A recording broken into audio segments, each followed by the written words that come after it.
தாய்மார்கள, பெரியோர்கள,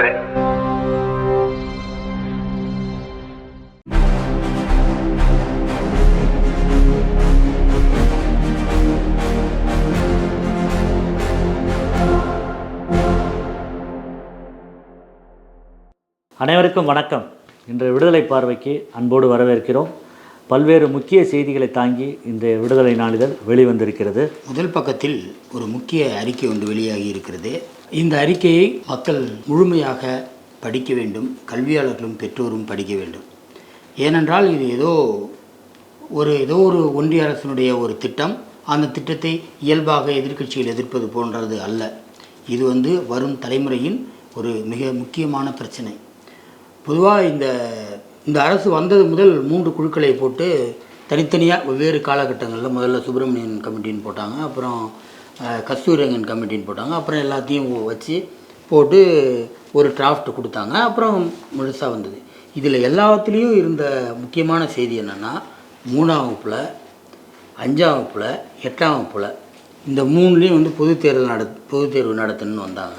அதுக்கப்புறம் 3ஆம் வகுப்பு பிள்ளைக்கு போய் பப்ளிக் எக்ஸாம் எழுத சொல்கிறீங்களாடா, நீங்களாம் அறிவு இருக்கான்னு கேட்ட பிறகு கொஞ்சம் மாற்றினாங்க. அதுக்கப்புறம் இப்போ 5ஆம் வகுப்புலேயும் 8ஆம் வகுப்புலேயும் இப்போ 5ஆவது பையனுக்கு வேறு ஸ்கூல்லேருந்து ஒருத்தவங்க இன்விஜிலேஷன் வருவாங்க. அவன் எக்ஸாம் எழுதுன்னு அதில் அவன் பாஸ் பண்ணால் தான் 6ஆவது போகலாம் அப்படின்னு யூஜிசி முந்தா நாள்லேருந்து ஒரு அறிவிப்பை வெளியிட்டு இருக்குது. இதை கடுமையாக தமிழ்நாடு அரசு எதிர்த்திருக்கு, பெற்றோர்கள் எதிர்ப்பு தெரிவிக்கணும்னு சொல்லியிருக்கு. அதை ஒட்டி தான் இந்த அறிக்கையை வெளியிட்டிருக்கிறார். அதனுடைய தொடக்கம், பிரதமர் மோடி தலைமையிலான ஒன்றிய RSS பாஜக அரசு புதிய கல்விக் கொள்கை திட்டம் என்ற ஒன்றை தயாரித்து மாநிலங்கள் மீது அதனை திணித்துக்க நாளும் நிதி மறுப்பு உள்ளிட்ட சில ஆயுதங்களை பிரயோகப்படுத்தி வருகிறது. அரசியலமைப்பு சட்டம் 7வது அட்டவணையில் தந்துள்ள ஒத்திசைவு பட்டியலில் உள்ள மாநில கல்வி உரிமையை கபலீகரம் செய்து நாட்டின் பழைய மனுதர்ம ஆட்சிக்கு தள்ளிட நாளும் தனது அதிகாரங்களை தவறாக பயன்படுத்தி வருகிறது அப்படின்னு தொடங்கி இந்த பிரச்சனையை சொல்லிட்டு, அதாவது இளம் பிள்ளைகளின் மனதில் கல்வி நாட்டை கொள்ள செய்ய தான் 8ஆம் வகுப்பு வரைக்கும் கண்டிப்பாக எல்லோரும் ஆல் பாஸ் அப்படிங்கிற அந்த இதை கொண்டு வந்தது. இது அரசியலமைப்போடைய அரசு நெறிமுறை கோட்பாடுகள் இருக்கு பாருங்கள், டைரக்டிவ் பிரின்சிபல்ஸ், அதிலே இருக்குது. அதாவது எல்லாருக்கும் கட்டாய ஆரம்ப கல்வி கொடுக்கணுன்னு இருக்குது. அதையே ரொம்ப காலம் தாழ்ந்து தான் அந்த ஐக்கிய முன்னணி ஆட்சி கொண்டு வந்து 8ஆம் வகுப்பு வரைக்கும் அனைவருக்கும் கட்டாயமாக எல்லோரும் தேர்ச்சி பெறணும்னு வந்தது. அதை செய்யறது அப்படிங்கிறது இயல்பாக கிராமத்து பிள்ளைகளை, மற்ற எளிய குடும்பத்து பிள்ளைகளை வடிகட்டுறதுக்கான ஒரு வாய்ப்பு. ஏன்னா அவங்க இயல்பாக இப்படி பாஸ்போர்ட்டே படிக்க வைக்கிறதுக்கு பெரும்பாடாக இருக்குது. இந்த நிலையில் இதையெல்லாம் செய்யும்போது இடைநிற்றலை அதிகரிக்கிறதுக்கு தான் இதை இவங்க செய்கிறாங்க. இதை தொடக்கத்திலேருந்தே நம்ம சொல்லிகிட்டு இருக்கோம். அந்த சுப்பிரமணியம் கமிட்டி அறிக்கை வந்ததுலேருந்தே சொல்லிகிட்டு இருக்கோம். உங்களுடைய நோக்கம் தரமான கல்வி கொடுக்கறதில்ல, கல்வியிலிருந்து ஒரு குறிப்பிட்ட சதவீத மக்களை வெளியேற்றணும், அது எளிய குடும்பத்து மக்களை வெளியேற்றணும் அப்படிங்கிறது தான் உங்களோட நோக்கம்னு சொல்கிறோம். அதை தான் சொல்லியிருக்காரு. இதற்கு தமிழ்நாடு அரசு கடுமையான எதிர்ப்பு தெரிவித்திருக்கிறத வரவேற்பு சொல்லியிருக்காரு. பெற்றோர்கள் இதில் அலட்சியப்படுத்தக்கூடாது அப்படின்னு சொல்லியிருக்காரு. தமிழ்நாடு கல்வியில் வளர்வதை அழிக்கும் நோக்கில் வேரில் வெந்நீர் பாய்ச்சும் இம்முயற்சிக்கு எதிராக நாடெங்கும் கண்டன குரங்கள் ஒலிக்கட்டும் அப்படின்னு சொல்லியிருக்கிறாரு. உள்ளபடியே மிக முக்கியமான அறிக்கை இது. இந்த அறிக்கையை ஒட்டி தான் நேற்றைக்கு கூட தமிழ்நாடு கல்வி அமைச்சர் அவர்கள் கூட இது அமைச்சர் மற்றும் கட்சி பிரமுகர்களை தாண்டி பெற்றோர்களையும் இதனை எதிர்க்க வேண்டும், இந்த கல்வி முறை மிகவும் அபாயகரமானது என்று சொல்லியிருக்கும் வேளையில்தான் இந்த கல்வி திட்டத்திற்கு முட்டு கொடுக்கும் வகையில் நிர்மலா சீதாராமன் நிதியமைச்சர் அவர்கள் இந்த கல்வித்தரத்தை பற்றி பேசியிருக்கிறார்கள். அது இப்போது நாட்டளவில் வெறும் கடும் விமர்சனமாக ஏற்படுத்தி கொண்டிருக்கிறது. இப்போது நீங்கள் சொன்ன இந்த அறிக்கையை ஒட்டி தான் 2ஆம் பக்கம் விடுதலையில் தலையங்கத்தில் வந்திருக்குது. கடந்த சில நாட்களுக்கு முன்னாக நாம் பேசினோம், இந்த NCERT CBSE பள்ளிகளில் பயன்படுத்தப்படும் NCERT கல்வித்திட்டம் என்பது அப்பட்டமாக ஆங்கிலத்தை இந்தியில் இயல்பாக நாம் சொல்கிறோம், தங்கிலீஷ்னு ஒரு முறை சொல்லிக்கிட்டு இருக்கோம். சமீபத்தில் கூட பார்த்திங்கன்னா நம்மளது மாநிலங்களவை உறுப்பினர் கிரிராஜன் அவர்கள் சென்ட்ரல் ரயில் நிலையத்தில் போய் ஆய்வு செஞ்ச போது அங்கே ரயிலில் உள்ள பெயர்களை சலாவ் அப்படின்னு சொல்கிறத அப்படியே தமிழில் மாற்றிருக்காங்க. அந்த ஹிந்தியில் என்ன இருக்குதோ அதை அப்படியே தமிழ்படுத்தி வச்சுருக்கிறாங்க. இது என்ன தமிழா அப்படின்னு கேட்டு அதை கையோடு பிடுங்கிட்டு போயிருக்கிறாரு. அந்த மாதிரி நிலைப்பாடு தான் இந்த மாதிரி கல்வித்திட்டத்திலையும் வந்திருக்குது. ஏற்கனவே அவர்கள் இந்தியில் உள்ள பாடத்திட்டத்தையும் கணித பாடத்திட்டத்தையும் அப்படியே சமஸ்கிருதமாக ஆங்கிலத்தில் பயன்படுத்தி கொண்டிருக்கிற வேளையில்தான் அவர்கள் புதிதாக துவங்கியிருக்கிற அந்த புத்தகங்கள், அச்சிடப்பட்ட புத்தகங்களில் பல்வேறு முரண்பாடுகளை உள்ளே சேர்த்திருக்கிறார்கள். 1100ஆம் ஆண்டுகளுக்கு பிறகான இந்தியாவின் சுல்தான்கள் முகலாயர்கள் வரலாற்றை முற்றிலும் நீக்கிவிட்டு அந்த இடத்தில் அப்போது இருந்த பேரரசுகள் குறித்து இடம்பெற வைத்திருக்கின்றனர். ஏனென்றால் முகலாயர்கள் மிகப்பெரிய கட்டடக்கலைகளை அவர்கள் உருவாக்கியிருக்கிறார்கள், கல்வித்திட்டத்தை உருவாக்கியிருக்கிறார்கள். இதையெல்லாம் நீக்கிவிட்டு ஒரு புதியமாக அவர்கள் சமஸ்கிருதத்தை புகுத்தும் நோக்கில் இந்த புத்தகங்களை தயாரித்திருக்கிறார்கள். அதில் குறிப்பாக சொல்ல வேண்டுமென்றால் சமீபத்தில் உத்தரப்பிரதேசத்தில் என்ன நடந்தது என்பது நாட்டு மக்கள் அனைவருக்கும் தெரியும்.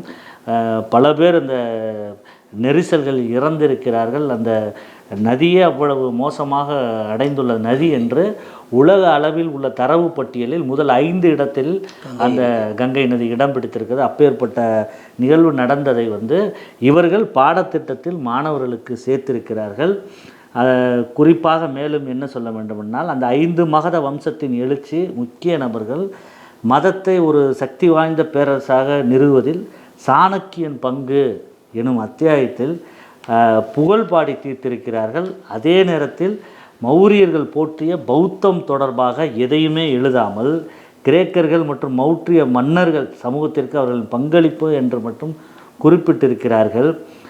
8வது அத்தியாயத்தில் அவர்கள் புனித யாத்திரை நில தொடர்பான ஆன்மீக தொடர்பை ஆராய்கிறது என்று கும்பமேளா அதன் முக்கியத்துவத்தை குறிப்பிட்டிருக்கிறார்கள். இந்த பாடப்புத்தகம் இந்திய அரசியல் அமைப்பு பற்றி அத்தியாயத்தையும் கொண்டுள்ளது.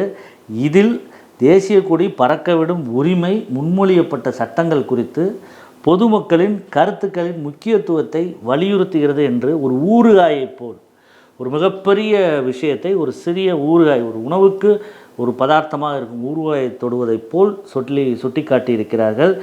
ஏற்கனவே இதற்கு முன்பாக வாஜ்பாய் அவர்கள் பிரதமராக இருந்த காலத்தில் அப்போது கல்வி அமைச்சராக இருந்தவர் ராம் மனோகர் ஜோஷி. அந்த ராம் மனோகர் ஜோஷி சொல்லியிருக்கிறது தான் தொடக்கத்தில் சரஸ்வதி வந்தனா என்று பாடப்பட்டிருக்குது. அதுக்கு அப்போது தமிழ்நாடு கல்வி அமைச்சராக இருந்த மறைந்த பேராசிரியர் க. அன்பழகன் அவர்கள் மிகப்பெரிய கடும் எதிர்ப்பை தெரிவித்திருக்கிறார்கள். ஆர்எஸ்எஸின் கல்வி நிபுணர் என்று கூறப்படும் சிட்டியங்லா என்பவரால் அந்த கல்வி திட்டமானது இந்தி மயமாக்குதல், ஆத்மீக மயமாக்குதல் ஆகிய கோட்பாட்டுகளின் அடிப்படையில் தயாரிக்கப்பட்ட கல்வி திட்டம் அது. அப்போது மிகப்பெரிய கடும் எதிர்ப்பு கல்வியாளர்கள் மத்தியிலும் பொது சமூகத்திலிருந்தும் எழுந்ததால் அந்த கல்வி திட்டம் அப்போது அது கைவிடப்பட்டிருக்கிறது. இப்போதும் இவர்கள் என்ன செய்திருக்கிறார் என்றால் இந்தியாவில் 1100ஆம் ஆண்டுகளுக்கு பிற்பகுதியில் கட்டப்பட்ட மௌரியர்கள், இந்திய தீபகற்ப வம்சம், கோட்டை கொத்தளங்கள் முற்றிலும் அழிக்கப்பட்டிருக்கின்றன. மௌரியர்களின் பிரம்மாண்ட அரண்மனைகள் எங்கே இருக்கிறது என்று தேடிக்கொண்டிருக்கும் இந்த வேளைகளில் கட்டிடக்கலைக்கு பேர் போன தாஜ்மஹால் உள்ளிட்ட நினைவு சின்னங்கள் இன்றைக்கும் வரலாக இருக்கும் சூழலில் அதையெல்லாம் இவர்கள் மறைத்துவிட்டு சமஸ்கிருதத்தை மட்டுமே புகுத்தும் வேளையில் இந்த NCERT மூலமாக ஒன்றிய அரசும் RSS அமைப்பும் முயற்சி செய்து வருகின்றன. இது தொடர்பாக கல்வியாளர்கள் தங்களின் கவலைகளை தெரிவித்திருக்கின்றனர் என்று இந்த தலையங்கம் சுட்டிக்காட்டியிருக்கிறது. வேறொரு செய்தி, முக்கியமான செய்தி. நேற்று தியாகராயர் நகரின் தியாகராயர் அரங்கத்தில் 3 முப்பெரும் விழாக்களாக ஒரே நிகழ்வாக நடைபெற்றது. புரட்சி கவிஞர் பாரதிதாசன் அவருடைய பிறந்தநாள் தமிழர் கலை பண்பாட்டு புரட்சி விழா ஒன்று, முதலமைச்சருக்கு தமிழ்மொழி வாரம் அறிவித்ததற்காக பாராட்டு விழா ஒன்று, குடியரசு நூற்றாண்டு விழா 3ம் சேர்த்து நடந்தது. தமிழ் வார விழாவும் அதோடு சேர்த்து. ஆமாம். இதில் புரட்சி கவிஞருக்கு பகுத்தறிவாளர் கழகத்தின் சார்பில் எப்போதும் வழங்கப்படுகின்ற அந்த புரட்சி கவிஞர் விருது வழங்கப்பட்டது. கவிச்சுடர் கவிதை பித்தன் அவர்களுக்கு இந்த விருது வழங்கப்பட்டது. அதில் அதை தொடங்கி வைத்து ஜெகத் ஜெகன் பேசினார். இறுதியாக சிறப்புரையாற்றிய நம்முடைய ஆசிரியர் தமிழர் தலைவர் கி. வீரமணி அவர்கள் பல்வேறு செய்திகளை சொன்னார். ரொம்ப முக்கியமான அறிவிப்பு, புரட்சி கவிஞருடைய உலக பேரவை என்ற ஒன்று உருவாக்கி அதனுடைய தலைவராக ஜெகத் ஜெகன் செயல்பட வேண்டும், ஆண்டுதோறும் மிக சிறப்பாக இந்த விழாவை நடத்த வேண்டும் அப்படின்னு சொல்லியிருந்தார். முதலமைச்சருக்கு பாராட்டு தெரிவிச்சிருந்தார். அப்புறம் ஜாதிவாரி கணக்கெடுப்பை பற்றி ரொம்ப முக்கியமான பல்வேறு செய்திகளை பகிர்ந்திருக்கிற அந்த உரை வந்து அதை படித்தா முழுமையாக படிக்க வேண்டும், அதை வாசகர்கள் கண்டிப்பாக படிக்க வேண்டும் என்று கேட்டுக்கொண்டு, அதில் வந்து ரொம்ப முக்கியமாக அந்த அறிவிப்போடு நிறுத்தாமல் உடனடியாக செயல்பாட்டு கொண்டு வர வேண்டும் அப்படின்னு சொல்லியிருக்கிறாரு.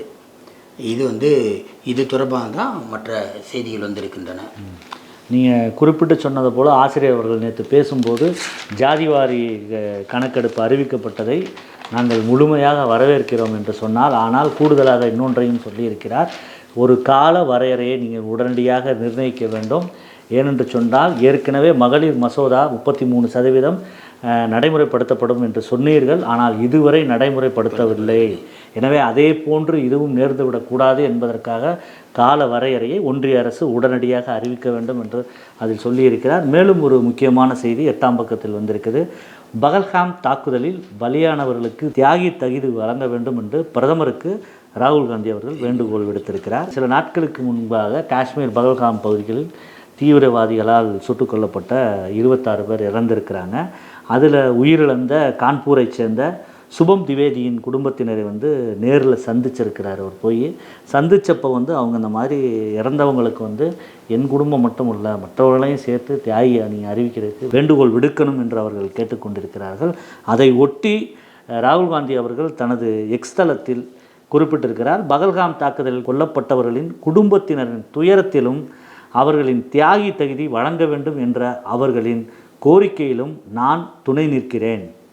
அந்த குடும்பங்களின் உணர்வுகளுக்கு மதிப்பளித்து பிரதமர் மோடி அவர்கள் இந்த மரியாதையை வழங்குமாறு கேட்டுக்கொள்கிறேன் என்று அவர் குறிப்பிட்டிருக்கிறார். மேலும் சில செய்திகளை ஒரு செய்திகளாக பார்க்கலாம். வடக்கு கோவாவில் உள்ள ஷிர்காவ் கிராமத்தில் அமைந்துள்ள ஒரு கோயிலில் நடைபெற்ற கடும் கூட்ட நெரிசலில் சிக்கி பெண்கள் 20 உள்பட 7 பக்தர்கள் பரிதாபமாக உயிரிழந்தார்கள். மேலும் 30க்கும் மேற்பட்டோர் படுகாயமடைந்துள்ளனர். திராவிட முன்னேற்றக் கழகத்தின் துணை பொதுச் செயலாளராக நியமிக்கப்பட்ட திருச்சி சிவா எம்பி அவர்கள் நேற்று திராவிடர் கழக தலைவர் ஆசிரியர் வீரமணி அவர்களை பெரியார் திடலில் சந்தித்து பொன்னாடை அணிவித்து வாழ்த்துக்களை பெற்றுக்கொண்டார். ஒன்றிய அரசு தமிழ்நாடு விளையாட்டுத்துறையிலும் ஓரவஞ்சனை செய்துள்ளது. குஜராத், உத்தரப்பிரதேச மாநிலங்களுக்கு ரூபாய் 600, 500 கோடிகளை ஒதுக்கிவிட்டு தமிழ்நாட்டிற்கு வெறும் 29 கோடியை மட்டுமே ஒதுக்கி இருக்கிறது. நடுக்கடலில் மீன்பிடித்து கொண்டிருந்த நாகை மீனவர்களை இலங்கை கடற்கொள்ளையர்கள் தாக்குதல் நடத்தி அட்டூழியம் செய்துள்ளனர். மோடி அரசு அறிவித்த ஜாதிவாரி கணக்கெடுப்பு குறித்து பாஜக ஆதரவாளர்கள் மற்றும் காரியகர்த்தாக்கள் கடும் எதிர்ப்பு தெரிவித்துள்ளனர். தமிழ்நாடு அரசு அம்பேத்கரின் ஆக்கங்களை பதிப்பிக்க திட்டமிட்டு நடைமுறைப்படுத்தியுள்ளது. இயற்கை வேளாண்மையில் சிறந்து விளங்கும் 3 விவசாயிகளுக்கு நம்மாழ்வார் விருது வழங்கினார் முதலமைச்சர் மு க ஸ்டாலின். பொதுமக்களுக்கு சுய பாதுகாப்பை மேம்படுத்துவதற்காக இலவச தற்காப்பு பயிற்சி அளிக்கப்படும் என்று பன்னாட்டு கராத்தே பயிற்றுநர்கள் சங்கம் தெரிவித்துள்ளது. தமிழில் பெயர் பலகை வைப்பது தொடர்பாக வணிகர் சங்கத்தினருக்கு விழிப்புணர்வு ஏற்படுத்த வேண்டும் என்று மாநகராட்சி அதிகாரிகளுக்கு தொழில்துறை ஆணையர் அறிவுறுத்தியுள்ளார். இதுபோன்ற ஏராளமான செய்திகள் விடுதலை எங்கும் பரவி இருக்கின்றன. வாசகர்கள் அனைத்தையும் படித்து பயன்பெற வேண்டும். மேலும் பெரியார் விஷன் OTTயில் தற்பொழுது திரைப்படங்கள் தொடர்ச்சியாக ஒளிபரப்பப்படுகின்றன. அவற்றையும் காண வேண்டும். புதிய திரைப்படங்கள், பழங்கால திரைப்படங்கள் என்று அனைத்தும் ஒளிபரப்பப்படுகின்றன. தற்பொழுது யார் சீர் மரபினர் என்றொரு காணொலியை பெரியார் விஷன் வெளியிட்டுள்ளது. குற்றப்பரம்பினர் என்றொரு மக்கள் பிரிவு உண்டா என்னும் கேள்வியுடன் தொடங்கும் இந்த உரை மிக சிறப்பான வரவேற்பை பெற்றுள்ளது. இதுபோன்ற காணொலிகளை தொடர்ச்சியாக காண பெரியார் விஷன் OTTயை பதிவிறக்கம் செய்து சந்தா செலுத்துங்கள். நன்றி, வணக்கம்.